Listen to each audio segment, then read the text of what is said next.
Welcome to the Machines and Molecules podcast. This is the very first episode, and I'm totally winging it, except from reading from my paper here. So, Machines and Molecules hosts guests from backgrounds in chemistry, biochemistry, and machine learning. Our guest today is Mikio Braun. Hello. Mikio did his PhD at TU Berlin with Klaus-Robert Müller back then. Well, actually, I did my PhD actually in Bonn, but then I was postdoc with Klaus. So you were a postdoc with Klaus. Yes, for many years, but yes. And your PhD student, you told me, was Tammo Krüger, yes. who was my diploma supervisor. Yes, it's a small word. Yes. No, I did like a third of his PhD. So most did Konrad Wieck, but then like the last, I did like 2 years. Yes. Because Konrad was what? He was going to Göttingen at that time, or? Yes. Do you know? Yes, something like this, yes. Good.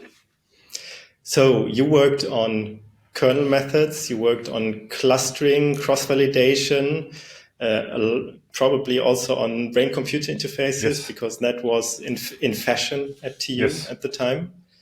And also I read on kernel analysis of deep networks, which came into fashion again recently. Right? Yeah, very impactful work, it seems. Yes. I'm not sure whether they cited you. I haven't checked their references. They didn't. But yeah. That's the problem when you're not in the academia circus anymore. You don't get to review the papers, and then you cannot tell them you have to cite my paper. You can't force them anymore. No, that's true. But sorry, I'm interrupting you already. No. And then you went to industry. Yes. And what was your first industry position? I was at Zalando. I was a delivery lead at the time for the recommendation and search team at Zalando in 2014. What year? I think 15. 2014. Maybe 15. Okay. I forget. Long time ago. Okay. That was when I handed in my PhD in 15. Yes. Okay. Understood.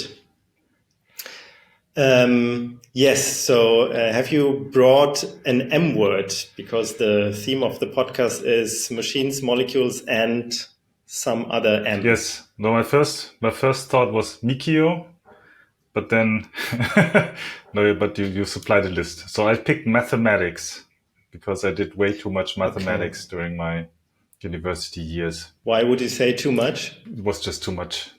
So my PhD thesis was very, very mathematical. So unreasonably, and I mean, I don't know. So I think I tried to prove something. So there was no point, I think, but it was very exhausting. So that was maybe a bit too hard for me. I see.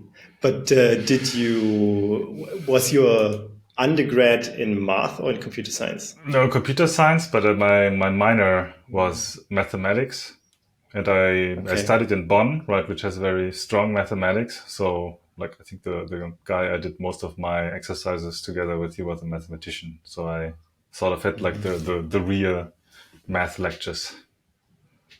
Yeah. I see.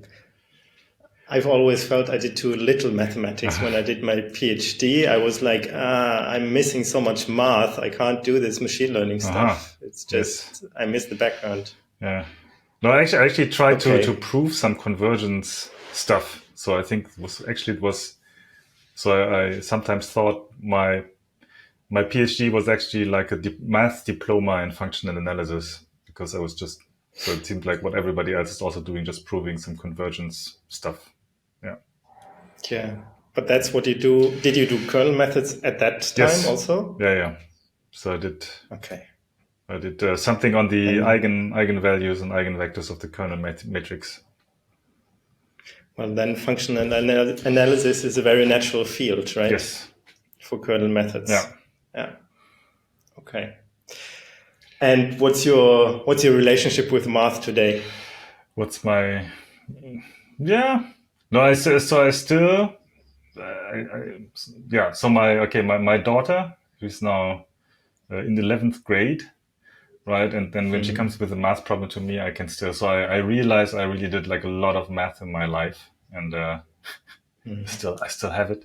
And if I'm reading the paper, I also can still read the papers.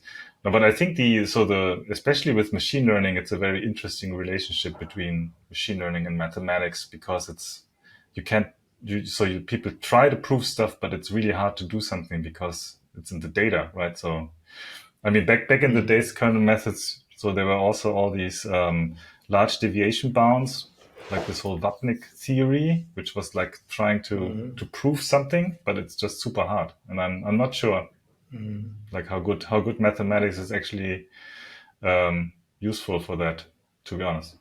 Understood. I remember Léon Bautou at some workshop saying, yeah, the machine learners want to do all this math, but when you talk to mathematicians, it's also trivial what we are like.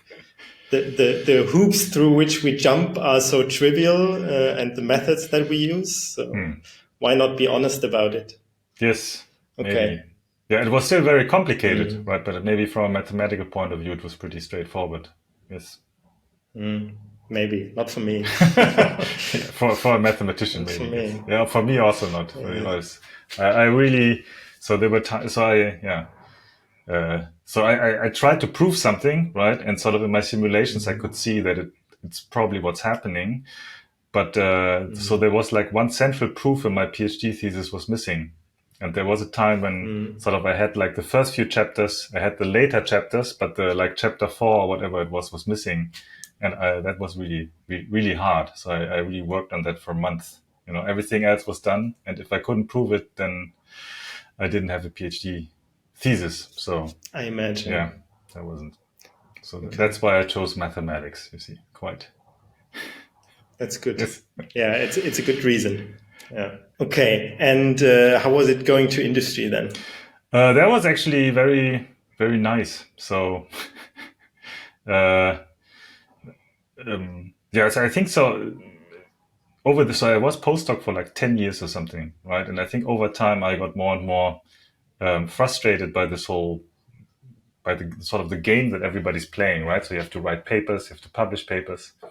And it increasingly felt like, so you're trying, it's like if you're a company, you're trying to bring out a product, but the first you show this product to your competitors, right? And then they say like, oh, we don't like this, or this is something that's very similar to us. And then you cannot even get your product out. So it felt very unnatural. And yeah, so actually I think I stayed very long. I was ready for something new.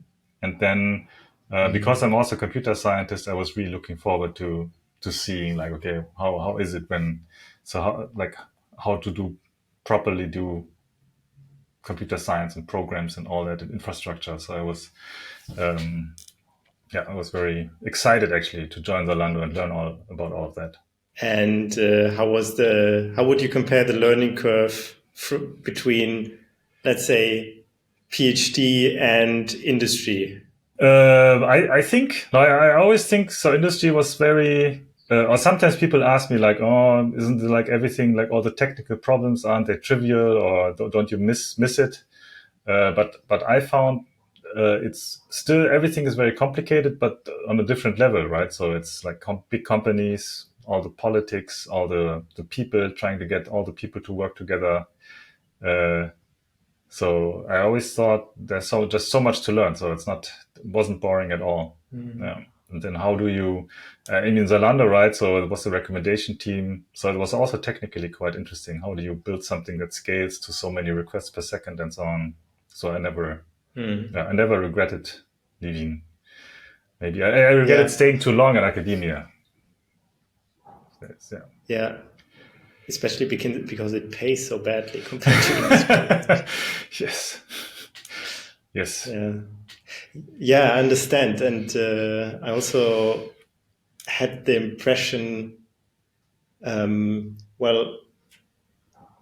you just learn very different things. And I also joined Zalando as my first industry position. When was that? Which year? Though in 2018. Though in the research team. Yeah. So I think my experience was different from yours because it was not directly applied into products right away, what I did. but still the experience of having your research questions led very strongly by the application, and like making priorities based on what you actually need in the end, and not on, well, I'm interested in this, that's why I'm doing it. This is a very different experience, I would say. And your point about, well, making people work together well, this is also a science in and of itself. Yes. Yeah. Yeah, and I think the other, so people also often I say like, oh, but in industry, isn't it all about the money, right? So isn't that like you cannot work on like interesting stuff because there's always the money. But my feeling honestly was in academia, it's also all about the money, right? So you always have to write grants, and you have to like figure out what are the politics, what are the hot topics, right? So so you can, I mean, if you're a professor, you can probably do whatever you want, but if you want some external funding, you're also very dependent on the market. So on the external funding market, yes, yes, and on the trends, absolutely, yes, I think so as well. What was the moment when you decided, I'm going to do a PhD in this topic that's called machine learning, or maybe even statistics? I used to call it statistics at the time. Yes. No, actually, I think so.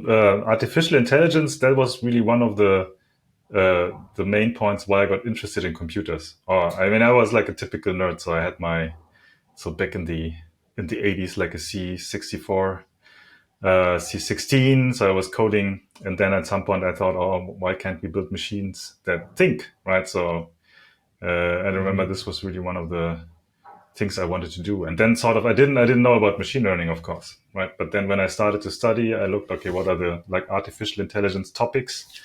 And then I found, okay, apparently it's called machine learning. And then I realized it's a lot of statistics actually, right? So it was a bit of a surprise, because I think I was expecting something more like this old school, like symbolic logic or AI, like something that feels a bit really more like you're building like a thinking machine. Yeah, but somehow it seems like we got there in the end. Yeah, maybe yes.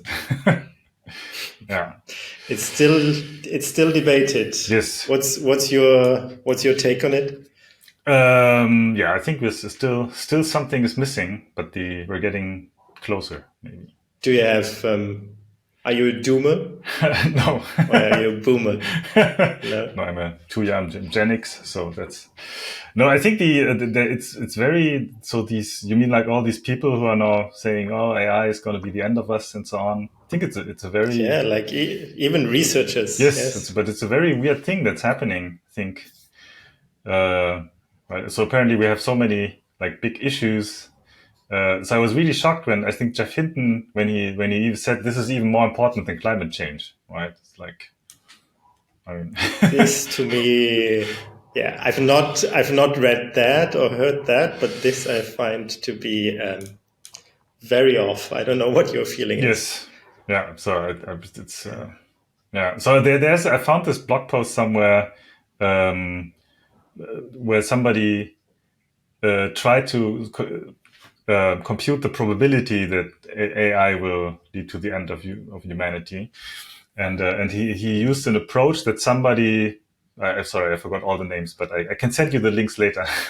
So some guy in the 50s, he thought about, okay, what is the probability that there's intelligent life somewhere in the universe besides Earth, right? And then he said, okay, a couple of things need to happen, and then in the end, it's just like a product of probabilities, right? So you need to have a planet like where's life, and then you need to have intelligent life, and they have to be close enough and so on. And then you can put in your numbers and you end up with a very small thing. And that's the same thing for AI, right? So we need an AI that is like intelligent enough, that is can sort of act independently, does not like humans, sort of evolve so quickly that we cannot control it and so on. And then in the end, you can sort of, it's really a very small number. So yeah, so I think it's a bit marketing, right? That they're all saying like, "Oh, this is now really bad, so we need to do something about it." But yeah, it is one more way to draw attention. Yes, yeah. That's also one of the things that went through my head, at least. Yeah. Yes. Okay, but you were inspired by thinking machines, and then you only took it up in the PhD or also during studies No, the studies I already. already. Yeah, I joined I think in my second year, third year, I became like a student, like a Hiwi, in a lab that did neural networks. Yeah, and then like as soon as I got into my third year, I started going to the machine learning lectures, and then I did my diploma thesis in Okay. that area, and then the PhD. Yeah, so You did not stumble into it. You planned for it. yes, I wanted to. Yes. Yes, understood. Um, what would you say today are the most promising trends in the field, in industry or in academia? Yeah. Yes. I mean, yeah. So obviously, I think the large language models. This is really a breakthrough. Um, yeah. Which I mean, at least on the language side, right? So we've struggled having things that can translate well for years, right? So I still remember when Google Translate first came out, right? So it was like total gibberish, but you could sort of understand what the text was about. And now we went to something that just produces sort of like perfect English or German even. So that's yeah, Yeah, something really has happened there.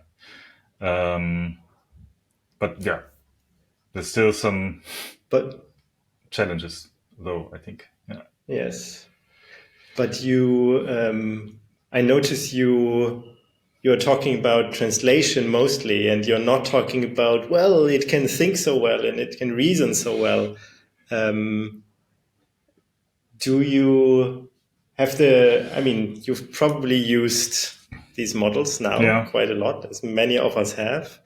Um, do you start to notice, well, I thought it would be able to do that, but actually all of the stuff I got was not that useful. I think it's very useful, but it's also very clear that it's somehow extrapolating from all the training data. So it's not. Um, yeah, I think what I'm most impressed about is sort of the way or the language generation, and also how you can sort of give it a task and then it can still remember the task after, right? So when you talk to it, it's I think that's really impressive, or somehow or sort of as a machine learning researcher, right? It's super hard to make sure that this one data point, which is super important, also stays important. It's not buried under all the data. So somehow they manage to, right? If you tell them, please translate this, and then you put in like a lot of text, then they still can remember that they're supposed to translate all the text or do it. But then again, I think very often it also becomes clear that it does not really know what it's talking about. So it's just producing text. It's really like I always think it's like a student who has like learned all the textbooks but has no practical experience. And then you ask them, so how do you drive a car? And then they just tell you about the text, but they've never been in a car. And Yeah.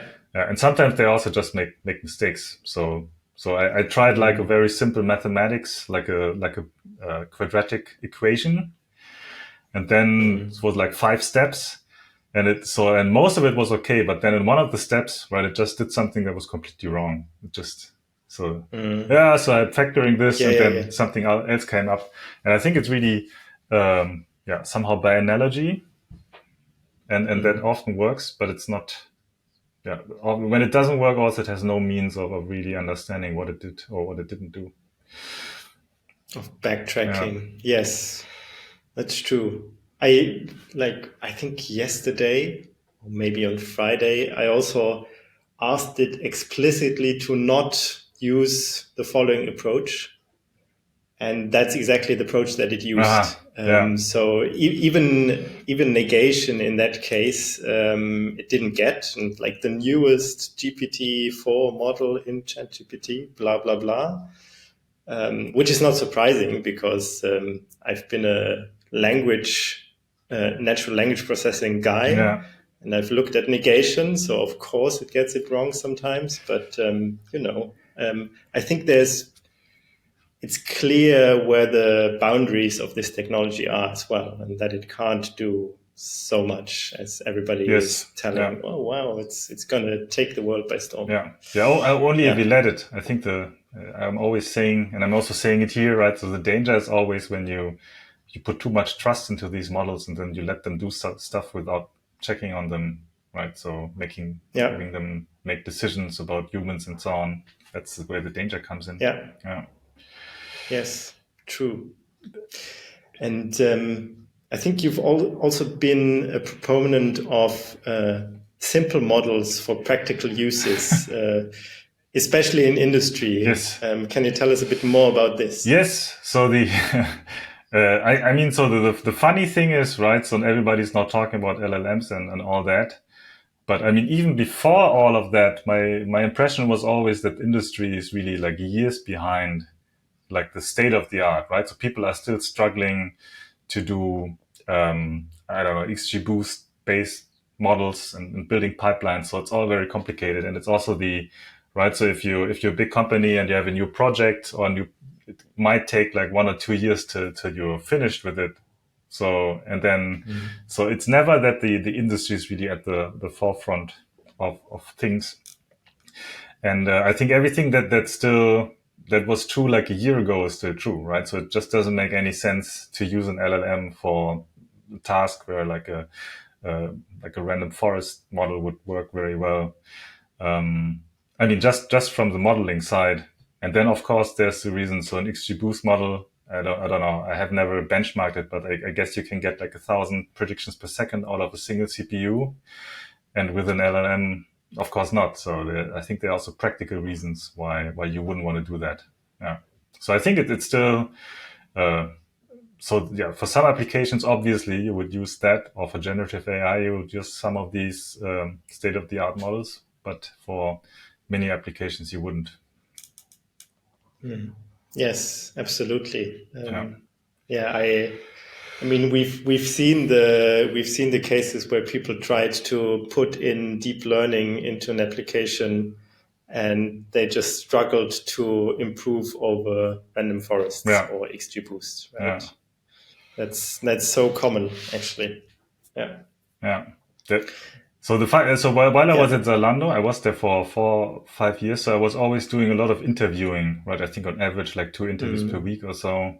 And it was also funny to see how the standard answers changed over time. So when I started, right, people were still saying, okay, I use an SVM or logistic regression or something.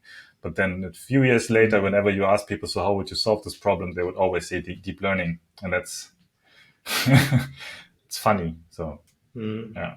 And sometimes it made sense, but often it didn't. So they were also going by the textbook, you say? Maybe they're also going by the textbook, yes. Yeah. Okay.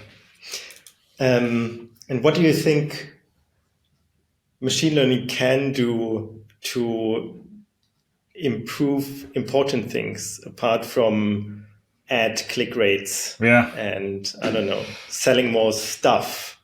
That's a very good question. Right. So I think we're still struggling to find good applications for that. Right. So we're still also generative AI. So it's very impressive, but in the end, it's also just like fancy pictures. So but I really thinking. So I think it could do something about the sort of the divide between the different parts of society and all of that. Or I don't know why social media is such a toxic place, right? So it could also, So I think it should sort of bring people together instead of isolating us even more. And then I think there's the hope that AI might actually help us with some of the more difficult technical problems, right? So I've heard this argument. So back to the people who are worried about AI and climate change, and they say actually we should invest more in AI because AI might be able to help us with climate change. So I'm not sure about that, but something along those lines maybe.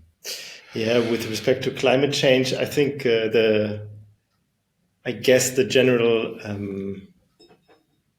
feeling is that climate change is a big problem, and I have an on vogue technology, so there's something to do, right? But then finding something concrete, that seems to be the problem. Yeah, and it's also, I mean, that's also like the fallacy of all the tech people who always think like technology is a solution, right? So it's definitely like a social, like policy problem as much as it is a technical problem. So Yes, probably we need both, yeah, right? So technology can help, and we should try to use it. But at the same time, Fridays for Future always also plays an important role yeah, because you can't just rely on tech. yeah, Like it's not you're going to put a lot of nuclear reactors for your electricity, and then climate change is gone. yes, yeah. It's not going to cut it. Yeah, I agree. Would you say in your professional life there has been a strong failure that you learned from? Yeah, so I think so luckily I think no like big failures, right? But I think so actually so there were definitely times where it was quite hard. So I think the end of the PhD, that was a very difficult time to be in. Just for me, sort of always. So I'm always was wondering, like, is it maybe the problem is too hard, right? But sort of so the whole plan was, so I find this one proof and then everything's good. Uh, and then in the end I did find it, so that was the good thing. But what if it hadn't? I don't know, right? So then, um, and I think so. There are other difficult times. So for when I worked at Zalando, so I had these two teams, search and recommendation, and then they sort of scaled them up, and then at some point I managed 7 teams, over 40 people, because they sort of forgot to hire any more leads, and that was also like an insane time, right? So many just so many things to keep track of and all these people, and then yeah. So luckily they found a solution. I mean, they then brought in new managers and so on, and then that got a bit better. But overall, Okay. yeah, it's difficult things. I can't imagine that, honestly, like managing that many people. So you were then the head of all the managers, or how was No, it I was the structured? only. I wasn't the head. I was the lead. So I really had like 7 teams directly reporting to me. Okay. Right. I mean, there was at the time at Zalando they had this concept where there was people leads. So I didn't have to do. So I Yeah. didn't have like one-on-ones with all of them, but I was sort of responsible for all these teams. And then I tried to Okay. focus on the teams that were struggling the most. So usually there were 2 or 3 teams where I put like most of my effort. Yeah, but it sort of didn't. So it wasn't. Yeah, it was super stressful and didn't feel great. And then I imagine. But then the solution was which? the solution was, so so like they changed the actually so they changed the structure, so the people leads function resolved, so all these people leads became engineering leads again, and then sort of I could give up a few teams. So, and then later on I also decided to go to this individual contributor track. Yeah, so I was also, I think, a bit burned out from all of that. So I'm not. Yes, obviously. I mean, in the PhD, what you describe, I mean, having this particular proof to do, I think I imagine that as being especially hard Yes. and as putting a lot of pressure on yourself. Will you now ask a PhD student to focus on something else, or focus on another objective function? Yeah. Like my typical objective function would be, well, don't focus on getting the proof, focus on learning as much as you can for how it could work or couldn't work, something like this. I think there were a few. So the one other thing was that I had decided sort of to do something that's so technical that my professor also couldn't really advise me, right? So I was really, I mean, which was, I think, super high risk. And then the other thing was also, at the time my professor moved to Zurich, or from Bonn to Zurich. And then but I stayed in Bonn with another PhD student who was about to finish up. So I was sort of really, sort of just the two of us trying to finish up our PhD thesis, right? So I think one thing was, if I, or later on when I was advising PhD students, right, I would definitely try sort of, you need like a backup plan, and then, so you need to do something, and if all that works out, right, then you're sure to get it, and then maybe you can have some extras. But I wouldn't advise somebody to sort of put everything on one card and then hope that somehow this would turn out or not. Right. So, and it was really, as I said, so in the sort of numerical simulations, I could see the kind of like error behavior that I was trying to prove. So I knew that it was sort of right, but I didn't, might have been that I could, So I think there was really a risk that I wouldn't find it. And Yes. Yeah. Yeah, definitely. Yes. So I think what we knew what we were doing. Go ahead. Sorry. No, I think what people often, I think nowadays also, you try to have like papers as you write the PhD thesis, and then at the end you can sort of like not just put the papers, but you know that you did enough in the original work to have enough for a PhD thesis. I think that makes a lot more sense. Oh, how was it with you? Yeah. I could stitch together papers in principle, even unpublished ones. So it was not cumulative, but it was kind of like that. Yeah. So I had to write a common intro, a common conclusion, and unify the terminology, and that was kind of it. Yeah. Yes. But I also always so there was one anecdote. So during the end of my PhD thesis, I moved from Bonn to Berlin.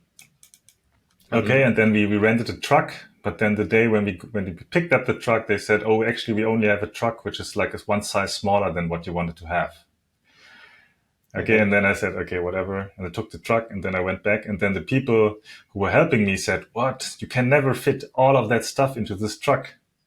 Right. But I was just like, "Oh yeah, let's see." So somehow, and this for me was always right. So when you like that kind of PhD thesis thing, when you sort of, you just stop thinking about whether you will make it or not. Right. So, because if you, I think that was a bit, or that sort of, that symbolizes for me just how bad it was. And we did fit everything in, apart from one. Yes. I think there was one old, one old like piece of furniture that didn't fit in. And there is I don't know where this picture is, but I remember we took a picture where we're sort of like, I point at the truck, right? And then he points at the piece of furniture which didn't go in. Yeah. But that is a good metaphor for a PhD. Yes. Yeah. And and I think I wouldn't advise it, but I think that's sort of this, having this like trust in the process, right? I think that's maybe something you learn when you do the PhD somehow. Yes. Yeah. Very probably. You just go ahead and try a few things, and then if we knew what we were doing, it wouldn't be called research, right? Yes. Yeah. Yes, although absolutely. Probably I should remind myself of this again now.